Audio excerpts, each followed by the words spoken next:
ನಗುತ್ತಾ ನಗುತ್ತಾ ಬಾಳು ನೀವು 100 ವರ್ಷ. ಸ್ನೇಹಿತರ ಸಮ್ಮಿಲನಕ್ಕೆ ಸಾಕ್ಷಿಯಾದ ಸೌಂದರ್ಯ ಭರತ್ ಹುಟ್ಟುಹಬ್ಬ. ಸಮಾಜ ಸೇವಕರು, ಬಡವರ ಬಂಧು, ಯುವಕರ ಕಣ್ಮಣಿ, ಯುವ ನಾಯಕ, ಜನನಾಯಕ, ವಿದ್ಯಾರ್ಥಿಗಳ ಮಿತ್ರ, ಯುವ ಮೋರ್ಚಾ ಪ್ರಧಾನ ಕಾರ್ಯದರ್ಶಿ ಸೌಂದರ್ಯ ಭರತ್ ಅವರು ಇಂದು ತಮ್ಮ ಹುಟ್ಟುಹಬ್ಬವನ್ನು ಅರ್ಥಪೂರ್ಣವಾಗಿ ಆಚರಿಸಿಕೊಂಡರು.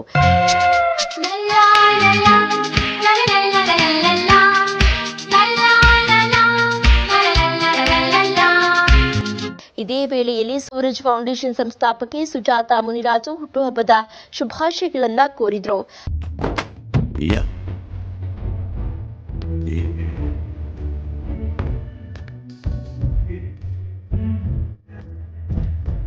ಸೌಂದರ್ಯ ಭರತ್ ಹುಟ್ಟುಹಬ್ಬ ಅದ್ದೂರಿಯಾಗಿ ಆಚರಣೆ. ಪೌರ ಕಾರ್ಮಿಕರಿಗೆ, ಬೆಸ್ಕಾಂ ಸಿಬ್ಬಂದಿಗಳಿಗೆ, ಆಟೋ ಚಾಲಕರಿಗೆ ಬಟ್ಟೆ ವಿತರಣೆ, ಬೇದಿ ಬದಿ ವ್ಯಾಪಾರಿಗಳಿಗೆ ತಳ್ಳುವ ಗಾಡಿ ವಿತರಣೆ. ಸುಜಾತಾ ಮುನಿರಾಜು ಅವರಿಂದ ಸೌಂದರ್ಯ ಭರತ್ ಅವರಿಗೆ ಹುಟ್ಟುಹಬ್ಬದ ಶುಭಾಶಯ.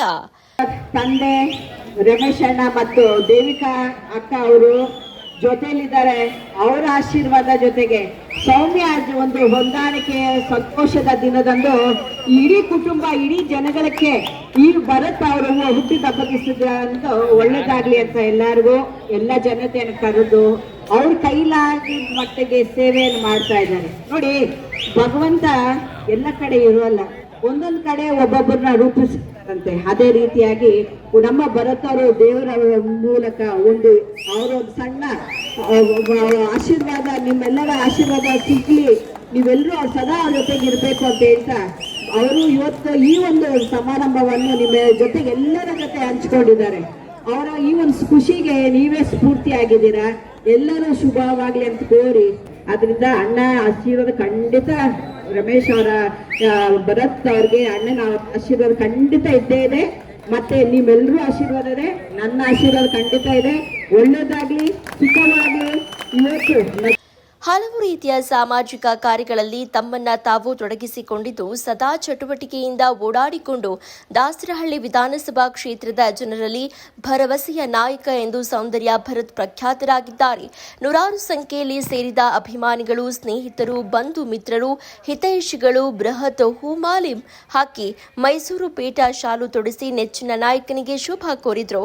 ನಮ್ಮ ನೆಚ್ಚಿನ ನಾಯಕ ಮುಂದಿನ ದಿನಗಳಲ್ಲಿ ಒಳ್ಳೆಯ ರಾಜ್ಯ ನಾಯಕನಾಗಿ ಬೆಳೆಯಲಿ ಎಂಬ ಘೋಷಣೆಗಳು ಮೊಳಗಿದ್ವು. ಸಮಾರಂಭದಲ್ಲಿ ಭಾಗಿಯಾದ ಎಲ್ಲರಿಗೂ ಭರ್ಜರಿ ಭೋಜನದ ವ್ಯವಸ್ಥೆಯನ್ನ ಮಾಡಲಾಗಿತ್ತು. ಒಟ್ಟಾರೆ ಹುಟ್ಟುಹಬ್ಬದ ನಿಮಿತ್ತ ಎಲ್ಲ ಸ್ನೇಹಿತರು ಒಟ್ಟಿಗೆ ಕೂಡಿ ಖುಷಿ ಹಂಚಿಕೊಂಡ್ರು. ಬಂದಿದ್ದಂತಹ ಗಣ್ಯರು, ಸ್ನೇಹಿತರು, ಅಭಿಮಾನಿಗಳು ಮುಂದೆ ಬರುವ ಬಿಬಿಎಂಪಿ ಚುನಾವಣೆಯಲ್ಲಿ ಅವರನ್ನ ಅಭ್ಯರ್ಥಿಯನ್ನಾಗಿ ಆಯ್ಕೆ ಮಾಡಿ ಅವರನ್ನ ಗೆಲ್ಲಿಸಿಕೊಂಡು ಬರ್ತೀವಿ ಅನ್ನೋ ಮಾತುಗಳನ್ನ ಆಡಿದ್ರು. ಅಷ್ಟೇ ಅಲ್ಲದೆ ಅವರು ನಮ್ಮ ಊರಿನ ಮಗ, ಅವರು ಸಾಕಷ್ಟು ಸೇವೆಗಳನ್ನ ನಮ್ಮ ಊರಿಗಾಗಿ ಮಾಡಿದ್ದಾರೆ, ಅವರು ತನ್ನದೇ ಆದ ಸ್ನೇಹ ಬಳಗವನ್ನ ಹೊಂದಿದ್ದಾರೆ ಅಂತಲೂ ಕೂಡ ಹೇಳಿದ್ದಾರೆ. ಪ್ರಶಾಂತ್ ಕೆಂಗನಹಳ್ಳಿ, ನ್ಯೂಸ್ 81 ಕನ್ನಡ, ದಾಸರಹಳ್ಳಿ.